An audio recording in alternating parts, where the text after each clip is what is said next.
Hello and welcome to my channel, The Flute Nerd. I'm so excited you stopped by today because if you've clicked on this video, it probably means you have just picked up your first flute. So congratulations and welcome to the flute world.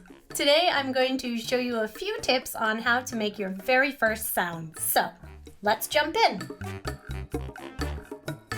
Making your first sounds on the flute can be daunting because unlike a lot of other instruments, we don't have a reed or a mouthpiece or even a bow to help us make the sound. So you might find yourself looking at this instrument going, where do I even start? Don't worry, I'm gonna help you out in this video. I will be putting timestamps in the description below to help you navigate this video a little bit better and find the steps that you really need to work on. But please do not hesitate to pause or stop this video so that you have time to sit with an exercise and really master it before going on. But first, a very small but important disclaimer. Some students will find that they pick this up super quickly, and some students may find that it will take them a couple weeks to make their first sound. Neither is right or wrong. How we produce the sound on the flute is unlike any other instrument, and it does use a lot of muscles that we're not used to using in our everyday life. So if this does take you a tiny bit longer than you think it should, as much as I hate that word, don't worry. These are things that will come with time, and I promise this is kind of the hardest bit of learning the flute. The rest of it will feel super easy, more or less.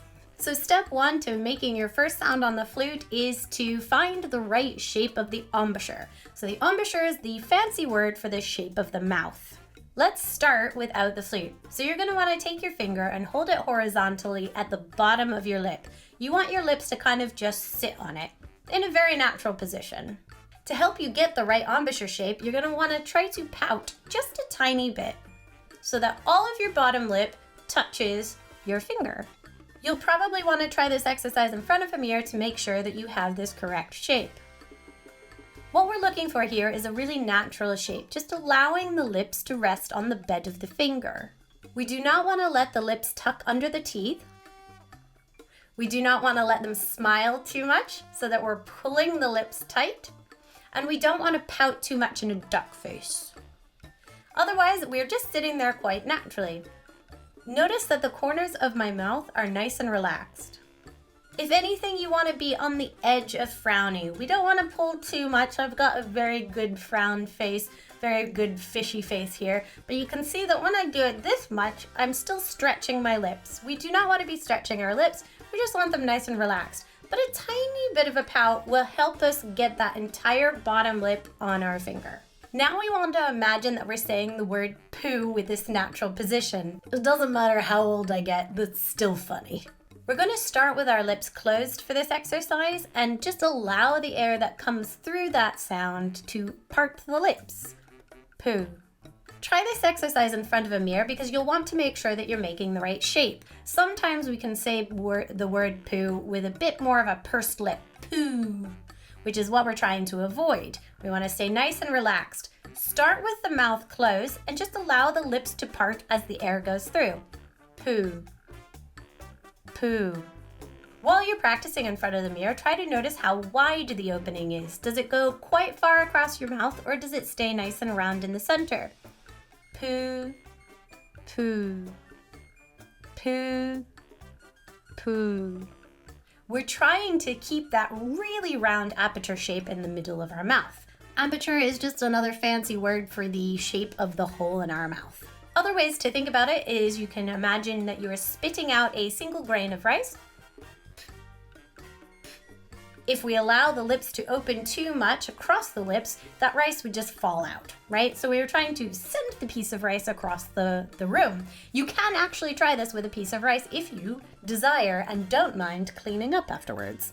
If you're really struggling to find the muscles that help you make that shape really round, I suggest doing your best Maggie Smith impression. Oh no! Just in case Dame Maggie Smith has decided to pick up the flute and come across this video, I profusely apologize for that terrible impression, but hopefully you get the idea. Notice that I'm isolating the muscles right in the middle of my lips when I do that terrible impression. I'm not allowing my jaw or cheeks or any of the rest of my mouth muscles to get involved. The idea behind this exercise is to locate, isolate, and manipulate those muscles in the center of our mouth. We would never play with that face.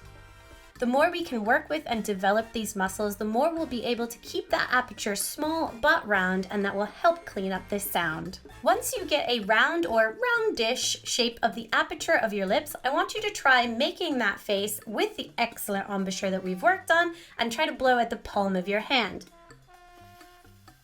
You should feel a small, strong circle of air right in the middle of your palm. If you can feel it all the way across your palm, it means that your aperture is probably too wide. So try zipping up that side, finding those Maggie Smith muscles and pulling it in.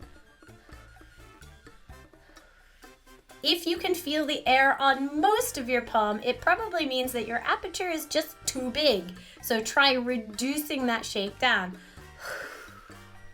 If you can't feel the air very strongly on your palm, it probably means we're not blowing fast enough. So I like to imagine that you're blowing out a candle. Just think about how fast the air has to go to blow out a quick candle, and you will probably get a strong enough feeling on your palm. Here's another little exercise you can try to really work on keeping that embouchure quite small and round.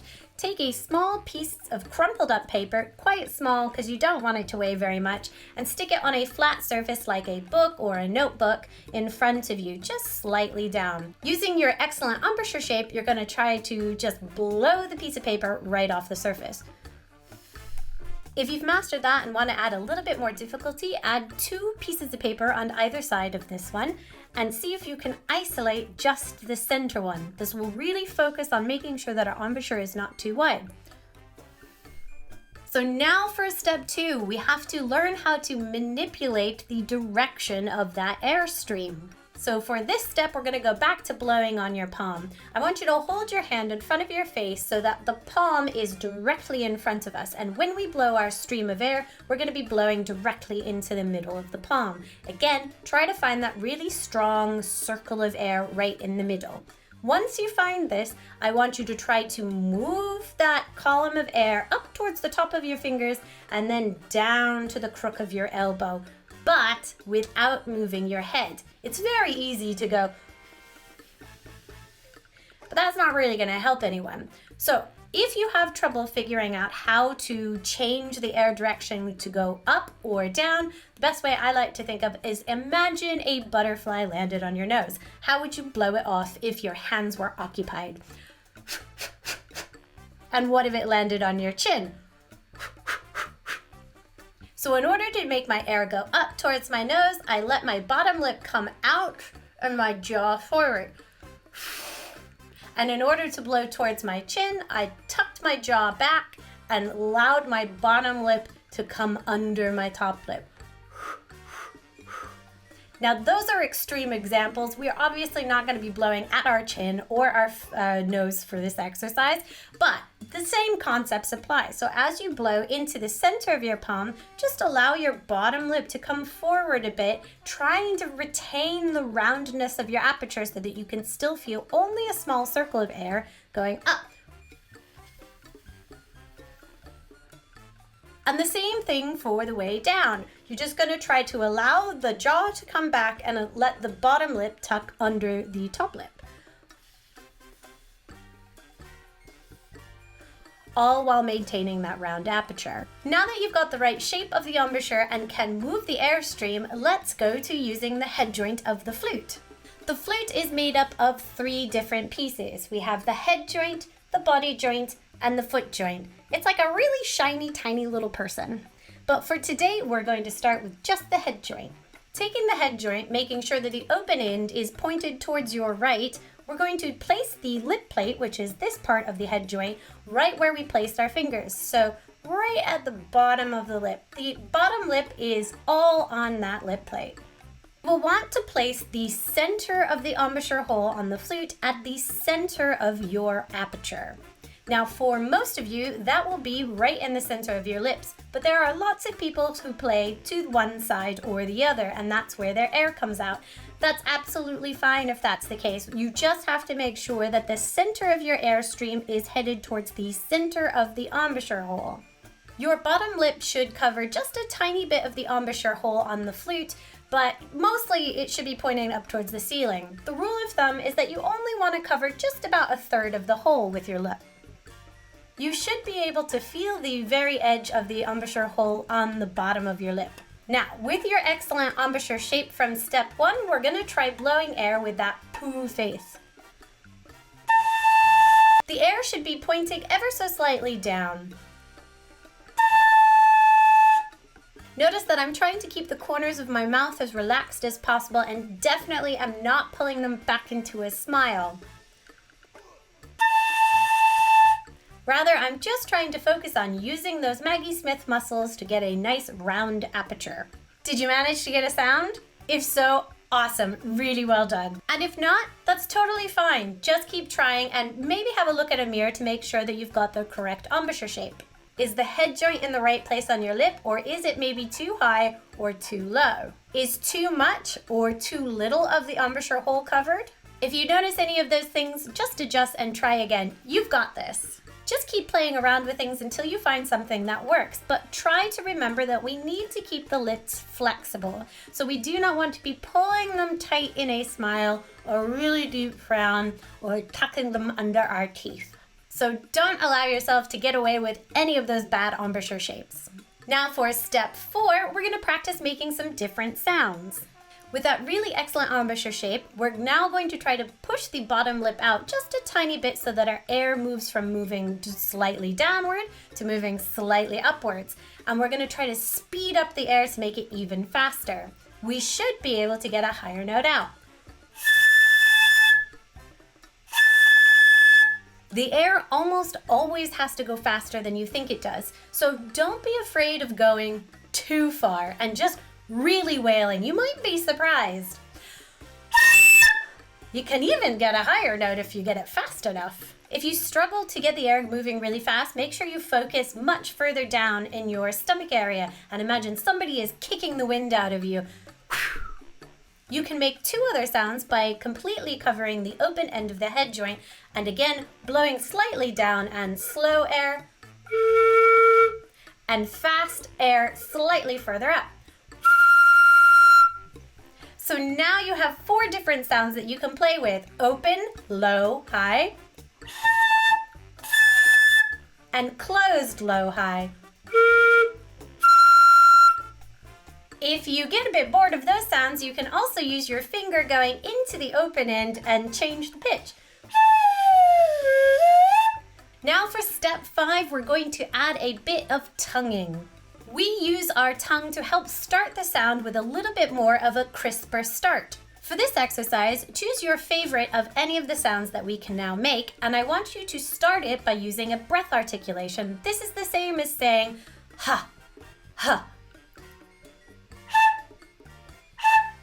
It's like we're laughing. You really want to feel like your stomach is contracting, just like when you have a really good belly laugh. Ha, ha, ha. Now I want you to try using that same stomach contraction while saying ta, ta. And you'll notice what's happening in our mouth when we say the consonant t is that we're putting the tongue at the back of the top teeth and allowing a tiny bit of air pressure to build up behind it because the tongue has stopped the air from coming out. And the release of our tongue allows this little explosion of air to happen. Try saying the t consonant with your poo shape of your mouth. T, t. Your stomach should still be contracting in the same way that we did our ha sound. You can also get creative and experiment with a whole load of other consonants. What happens to the sound when instead of to, we say do, goo, coo, or even thoo? Notice what happens to your tongue in your mouth as you say each one of those and see what happens to the sound as we do that.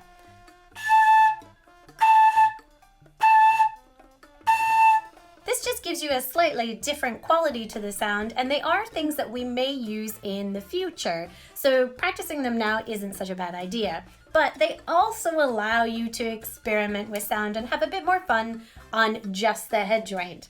And that brings us to step number 6, which is to practice, practice, practice. Congratulations! I am so proud of you that you've made it this far. This really is the hardest part of learning the flute. But before we put the whole flute together, make sure you feel really confident trying to make these sounds on just the head joint. But don't let that stop you from being creative. Use all the sounds we know and maybe find some of your own. The point is to have more fun while still getting super confident on finding your correct embouchure shape and sound on just the head joint. If you found this video helpful, please do hit that like button, and if you haven't already, please do subscribe to the channel and hit that bell to make sure that you get the latest notifications about new videos. And in the meantime, happy tooting, friends!